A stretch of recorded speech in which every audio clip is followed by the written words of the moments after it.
Seguimos en esta mesa de análisis político-futbolístico, ya le podríamos agregar. Estamos con Ernesto Nieto desde Salto, Adolfo Fito Garcés, Daniel Buquet y Daniel Chaschetti. Vamos al segundo tema. Varios dirigentes históricos de la política uruguaya han sido noticia en estos días. La semana pasada, el exministro de Economía, Danilo Astori, renunció a su banca del Senado por razones de salud. De todas maneras, el ex vicepresidente aclaró que seguirá haciendo política en su sector, Asamblea Uruguay, y asesorando al Frente Amplio en varios temas, especialmente en asuntos económicos. Los expresidentes José Mujica y Julio María Sanguinetti también estuvieron activos en la agenda política. El martes 9 participaron juntos en la presentación del libro El Horizonte, Conversaciones sin ruido, que recoge el resultado de 6 reuniones en las que dialogaron sobre el Uruguay del futuro bajo la coordinación de los periodistas Gabriel Pereira y Alejandro Ferreiro. Durante el acto, Sanguinetti aseguró que el libro es un acto simbólico que pretende ser una expresión de republicanismo, de gente que en su tiempo estuvo muy enfrentada, luego menos y ahora son colegas amistosos, señaló. Por su parte, Mujica comentó que aceptó la propuesta porque valía la pena colaborar como señal a favor del país, dijo. Bueno, a raíz de estas noticias de estos últimos días, Fito proponía, discutir qué papel juegan hoy en la política los dirigentes políticos históricos más veteranos, ¿no, Fito? Sí, porque la verdad que me gustó mucho la idea de ese libro. La idea de ese libro me pareció muy buena. Ver a Sanguinetti y Mujica juntos es realmente una señal preciosa, como la señal preciosa que fue ver a Lacalle Pou y a Tabaré Vázquez del brazo el 1 de marzo.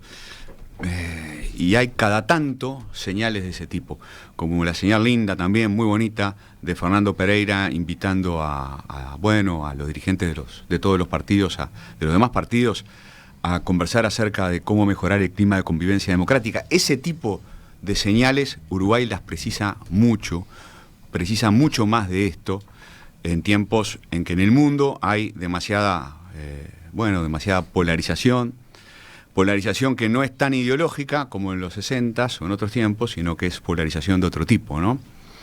Que tiene que ver con las emociones, que tiene que ver...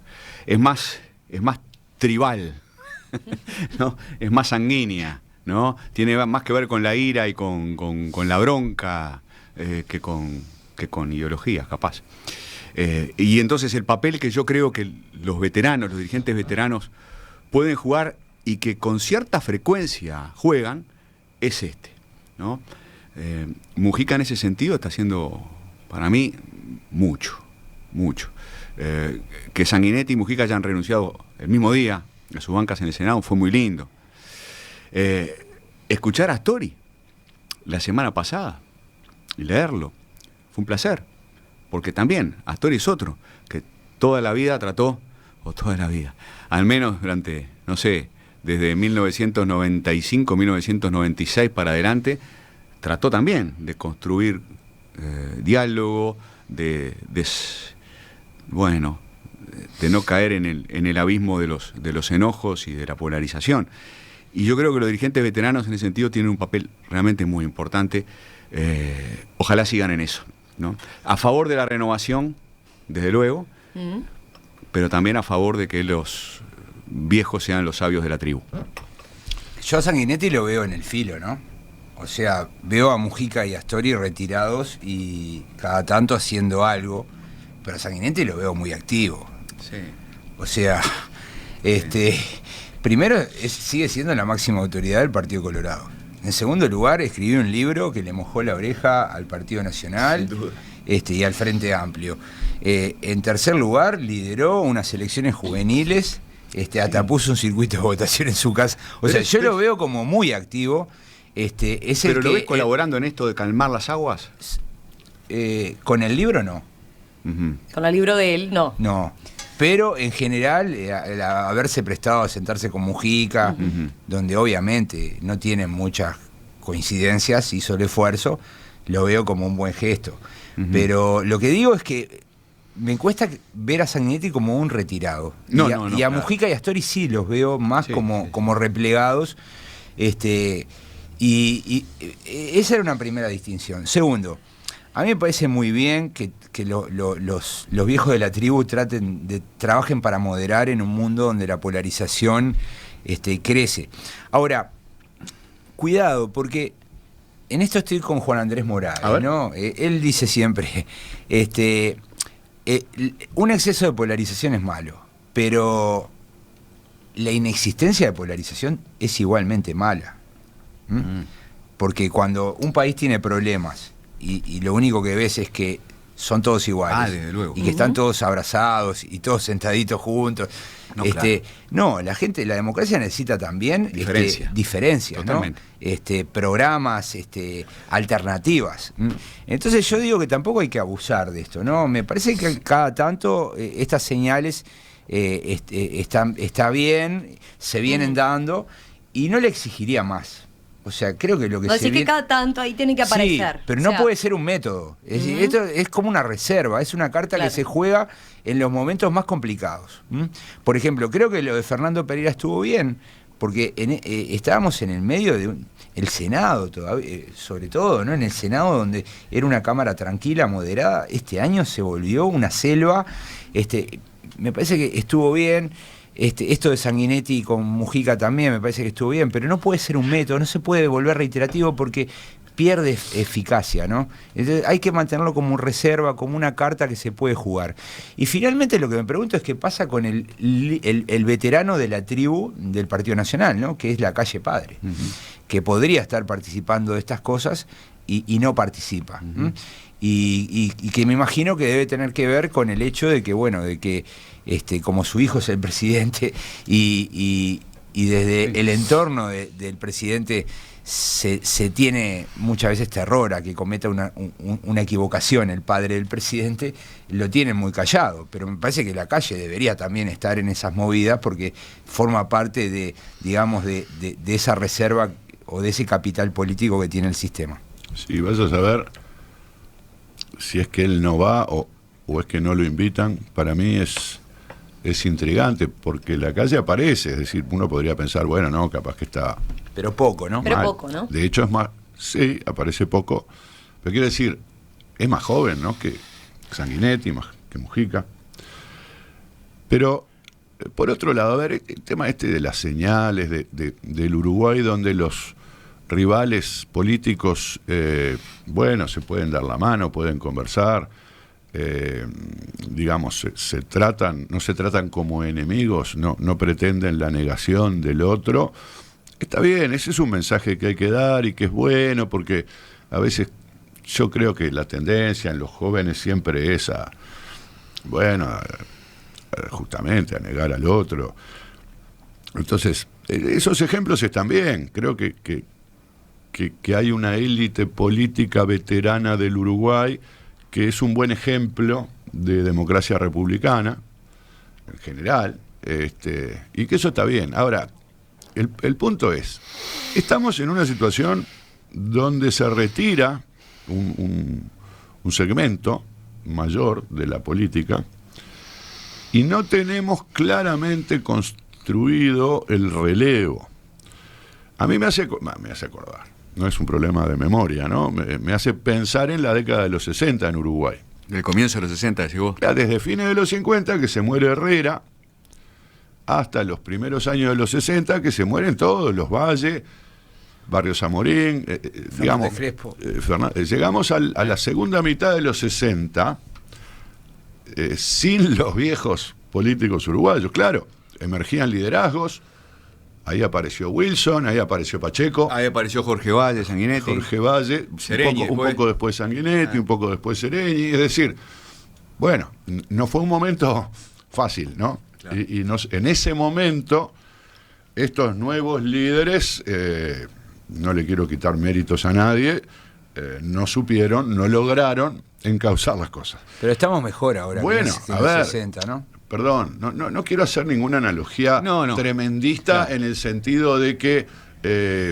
la emergencia de nuevos líderes es un peligro para la democracia uruguaya, porque ahí hay factores de contexto y factores además de aprendizaje, ¿no? Que los jóvenes también aprenden. Lo que yo digo es que estamos en una situación similar, porque pensemos, Jorge Valle se murió hace bastante tiempo, Sanguinetti, bueno, no se termina de retirar, Sanguinetti no ha facilitado el relevo, ¿no? Muchas veces a los viejos les pasa eso. Son muy buenos, pero no ayudan ¿no? a darle para adelante una figura joven que esté a su lado. Normalmente tienden a hacer lo contrario. En fin. Yo quiero ir por otro lado. A ver, Ernesto. Por otro lado. Buen día, Romina. ¿Cómo estás, Ernesto? Miren, bien, les voy a leer algo que tuvo, creo que ninguna repercusión en la prensa nacional, y como hombre del interior, a mí me llamó mucho la atención. Un párrafo les voy a leer. Esto es parte de la renuncia que presentó el representante nacional, el diputado de Río Negro, el 4 de octubre de 2022 al Parlamento. Dice, un párrafo de la carta dice: esto que forma parte de nuestro ADN nos está avisando que llegó el momento. Estoy cerca de los 70 y aunque estoy sano y fuerte, las energías no son las que quisiera.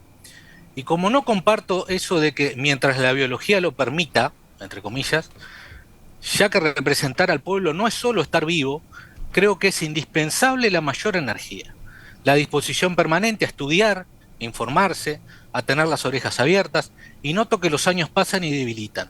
Quizás porque no ha crecido en mí, bla, bla, pues sí. Bueno, el representante nacional de Río Negro, el señor Constante Mendiondo, renunció al Parlamento por estar cerca de los 70, dejó a su suplente, una mujer de 40 y algo de años. Esto no es parte de un acuerdo político, digo porque conozco el caso de cerca.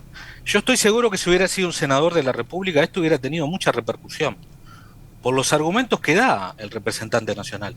Él dice, en una bastante más extensa carta, bueno, mis energías no son lo que eran. Siento que es momento de dar un paso al costado porque siento que la renovación está ahí y esa renovación necesita práctica, necesita ejercicio. Bueno, seguramente si hubiera sido un senador esto hubiera tenido otra repercusión, o si hubiera sido un representante nacional con más prensa también hubiera tenido, porque esto no es una señal, esto es una acción. Un representante reelecto por su departamento que renuncia a una banca cuando está no solamente en pleno ejercicio de sus capacidades, sino que estamos hablando del único diputado del Nuevo Espacio, ¿correcto? No. ¿No es del Nuevo Espacio? No. En realidad fue electo con Senado propio, se creó un Senado de lo que se dio en llamar Frente Río Negro, pero era antiguamente un dirigente del Nuevo Espacio, es verdad. Pero en esta elección se presentó con un Senado propio. Y ahora es integrante. Y fue reelecto sin Senado. Es integrante del grupo sin Senado, feministas, ¿no?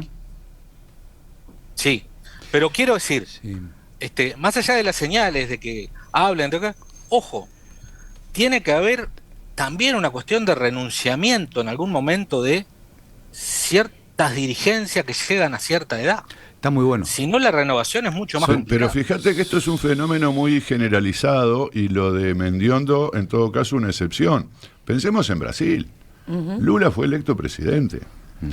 En fin, yo creo que mucha gente celebra que le haya ganado Bolsonaro y tal vez por eso Lula es presidente. Pero uno debería preguntar, ¿no hay alguien más? Sí. Ahí va, pero por eso, como son como dos cosas distintas, ¿no? Que yo no estoy argumentando a favor de que los veteranos estén en la competencia electoral. Yo qué sé, ¿no? Vos argumentás a favor de este rol que... Yo argumento a favor de... Ahí va, me parece...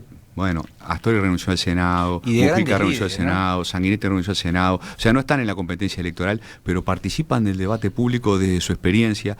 Toda gente que vivió épocas muy embromadas, épocas de derrumbe de la democracia, de reconstrucción de la democracia, y que tienen mucho para aportarle al debate público en momentos, yo digo, ¿no? Donde hay demasiadas señales de crispación, de enojo, ¿no? De polarización a secas. Creo que hay otra cosa que tenemos que tener en cuenta, además. Nuestra matriz etaria va a ser que siempre tengamos mucha gente de muchos años en la política. Pero no hay forma de que eso no ocurra. Ernesto, permitime que te diga lo siguiente. ¿Sabés que cuando uno mira los promedios de edad de la Cámara de Diputados y de la Cámara de Senadores, lo que sabemos es que es bastante estable, ¿no? O sea, por ahí, ¿no? Los diputados promedian 50 años, 51 años, los senadores están cerca de los 60. Obviamente hay una desviación estándar, hay algunos casos que son como casos muy desviados, pero el promedio es ese y es estable, ¿no? Hace 25 años que tenemos estos promedios. O sea que, de algún modo, la política tiene sus mecanismos para mantener esos promedios, que tiene que ver con el hecho de que, bueno, de que cuando se hacen las listas, muchos se retiran, o los retiran, o pierden elecciones, porque hay algunos que pierden sus bancas, porque bueno, pues el electorado deja de verlos como una figura pujante, los ven viejos ¿no? Entonces yo diría que bueno, que no creo que debamos reclamar así de manera furibunda que los viejos se vayan a la casa, porque en realidad como que ya existen esos mecanismos, como que el sistema funciona, y esos son los promedios de edad que tenemos en la Cámara.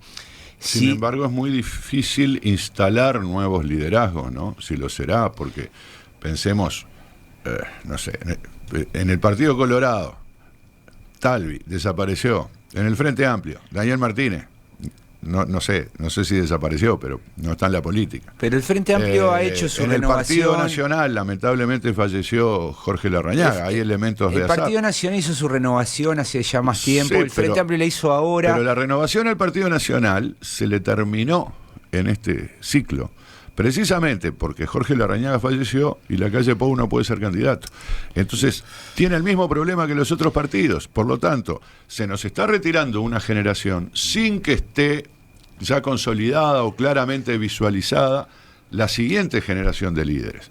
Y yo creo que estas transiciones son complicadas, ¿no? Allí la polarización puede tener algún factor. Yo lo que quiero aclarar sobre la polarización es que la polarización que estamos teniendo ya no es tanto en el eje Estado-mercado, sino en el eje político-moral conservador-liberal. Y eso está pasando en el mundo. Y tal vez los líderes que se vayan a consolidar sean líderes que puedan ubicarse claramente en estos ejes, ¿no? Como Bolsonaro en Brasil, por ejemplo, sí. Porque, ojo, Bolsonaro perdió, pero sacó prácticamente la mitad de los votos. Entonces, en Uruguay no tenemos estos líderes. No sé, está Manini, pero Manini no es Bolsonaro y Manini no sé cómo va a votar tampoco, no sé si... No, tampoco sé quién es el que está enfrente. Pero el debate público en Uruguay no funciona en torno a valores. El debate público en Uruguay funciona en torno a temas económicos, sociales, políticas públicas. Por lo pronto hay un nicho, un espacio que habla de ideología de género, que se ubica en el polo opuesto. Pero es pequeñísimo. Bueno, pequeñísimo no, sacó más del 10% de los votos. Es un espacio que existe, un discurso... que se instaló. Con una intención de voto promedio de no supera el 5% para la próxima elección. Que tiene adeptos fuera del Cabildo, como la senadora Bianchi, este espacio conservador, ultraconservador, otros en los partidos tradicionales, que no tiene un polo específicamente, bueno, sí, tal vez en movimientos sociales más que en partidos políticos, pero ese es un espacio de polarización, que tal vez no sea el mejor, ¿no? Sería deseable retornar al conflicto entre Estado y mercado, que es el que ha movilizado la política uruguaya hasta ahora. Pero a mí lo que más me preocupa es lo otro, porque es cierto eso que decís vos, ¿no? Lo que dicen ustedes, Estado y mercado no es tan importante. Yo no digo eso. Vos no decís eso. No, para nada. Bueno, estoy en contra de lo que acaba de decir Buquet. Está bien, pero yo lo que quiero decir es la bronca, ¿no? El fastidio entre los que votan al frente y los que no votan al frente no tiene que ver tanto con los valores ni tiene que ver tanto con Estado y mercado. Tiene que ver con que vos sos de otra tribu, ¿no? Entonces yo voy a sospechar sistemáticamente de lo que vos digas, no voy a tomar en serio lo que vos decís. ¿¿Tenés evidencia de eso? ¿O es algo que vos sentís? No, es algo que yo pienso leyendo. Yo no sé por qué se fueron de tema. De los últimos años. Está bien, Ernesto está poniendo orden. Dice que se fueron de tema. Yo no sé por qué se fueron y terminaron con la polarización y no sé qué más. Era por los besos entre Mujica y Sanguinetti. Empezamos con los besos entre Mujica y Sanguinetti. De los veteranos. Pero ahí, tengo algunos ¿no? mensajes. Dale. Y pensando en términos de lo que Fito planteaba al comienzo, yo comparto, son muy buenas esas señales. Ahora, y esto lo hago como una pregunta, más allá de ser señales, cuando tenemos estas especies de sabios, en todas las tribus tenemos una especie de sabios que de alguna manera se retiran, algunos más, otros menos, algunos dejan más liberado el camino para que los nuevos líderes surjan, otros, bueno, les cuesta moverse y taponean, ¿no? ¿Podríamos esperar algo más de ellos? O sea, todos sabemos que con la edad parece que la mayoría de nuestra especie llega a determinada edad y baja un poco la pelota al piso y está en condiciones de dialogar un poco más, ¿no? Pero esto es más que nada una pregunta. ¿Y si generáramos algunas especies de mecanismos, que comparto, deberían incluir a la calle Herrera, obviamente, en donde estas especies de sabios se juntaran y además de dar bonitas señales, pudieran dar una mano en algunas cuestiones? ¿Se podría? En un momento, qué buenas experiencias hay en el no sé mundo, si buenas experiencias, porque me hiciste acordar una propuesta que hizo la calle Pou hace unos cuantos años, que era algo así, que era un consejo de veteranos. El consejo de sabios, le decía, ¿no? El consejo de sabios. Algo de eso decía. Yo no sé si se puede institucionalizar. Esto no existe en el mundo. Yo no creo que sea necesario crear una institución. Alcanza con... Esto no existe en el mundo. Esto es como un plus que tiene Uruguay y que tiene que cuidarlo y no usarlo todo el tiempo, porque si no pierde efectividad. En el mundo se está estudiando lo que se llama polarización afectiva, que creo que es lo que dice Fito, ¿no?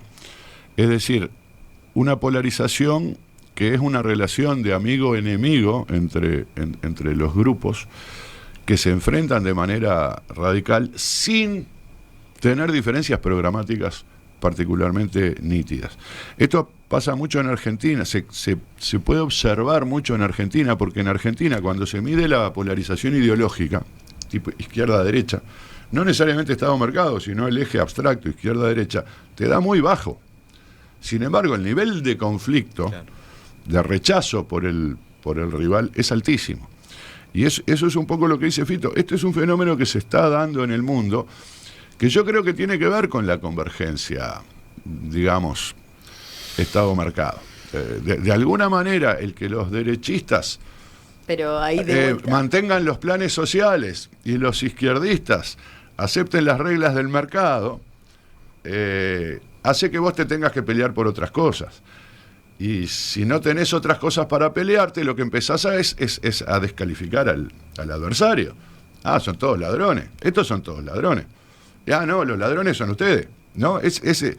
En Uruguay está pasando. Esta es la judicialización de la política. Pero ¿qué rol le ves ahí volviendo al tema de arranque, ¿qué rol le ves a los veteranos en ese...? Yo creo que ojalá les aconsejaran a los demás, o los demás entendieran que no es bueno para la política de un país ir a los juzgados a denunciar al rival. Tu rival tiene un programa distinto. Vos explicale que tiene unas ideas que vos no compartís y vos creés que las tuyas son mejores y tratás de convencer a la gente de eso. Y no tratar de convencer a la gente de que ellos no es que tengan malas ideas, sino que son ladrones. Voy simplemente a mencionar algunos mensajes. Por ejemplo, Sergio dice, al respecto de los dirigentes referentes, es un papel representativo de un país al que le cuesta confiar en un divino tesoro de la juventud. Es coherente con el promedio etario del país, no alcanza con estas señales, ya que la propia inercia del peso político y popular los mantiene involuntariamente en la palestra. Quizás deban pasar al ostracismo y no sé, así. Somos un país muy conservador, reniega él. Y tengo otro, Raúl dice, sería mejor que en vez de tener que recurrir a los ancianos, mirá Fito, para que vos que lo planteabas, sería mejor que en vez de tener que recurrir a los ancianos para calmar las aguas, sean los adultos activos y en roles de peso quienes conserven la línea de diálogo constructivo y la búsqueda de acuerdos. Estoy de acuerdo. Nuestros legisladores y dirigentes no son niños que necesiten que cada tanto los calmen, son adultos formados y responsables. No es sano depender de ancianos que calmen. El clima político de calidad debería ser autosuficiente. Lo que hay en algunos países en términos de consejo de ancianos es la calidad de senador vitalicio para algunos expresidentes. Esto estaba en Chile, lo eliminaron por otras razones. Creo que está vigente en Perú, pero los expresidentes de Perú están todos presos o suicidados. En fin, no es que no haya diseños institucionales que piense en la posibilidad de aprovechar algo así como Yo la me acordaba del de experiencia. Chile, sí, ¿no? Pero no pasa por ahí. Lo que pasa es por lograr que se estabilice una renovación, que el problema que tiene es que, bueno, los líderes políticos que buscan ese trompo son muchos y no es fácil que uno se lo gane rápidamente y claramente a los demás, sino que hay un periodo de idas y venidas, ¿no? Entonces, simplemente, esto ocurre, en democracia esto se procesa de alguna manera. Un comentario que apoya Margarita dice, muy buena la acotación de Ernesto y la propuesta, va por ahí. Los liderazgos que taponean usinas de ideas son muy destructivos. A ver, todo eso es una ficción, ¿no? O sea, esto de que taponean, de que hay que renovar. Uruguay tiene un método de resolver estos temas. El método se llama elecciones. Se llama Juntá presentate, votos. sacá tu lista. Siempre funciona así.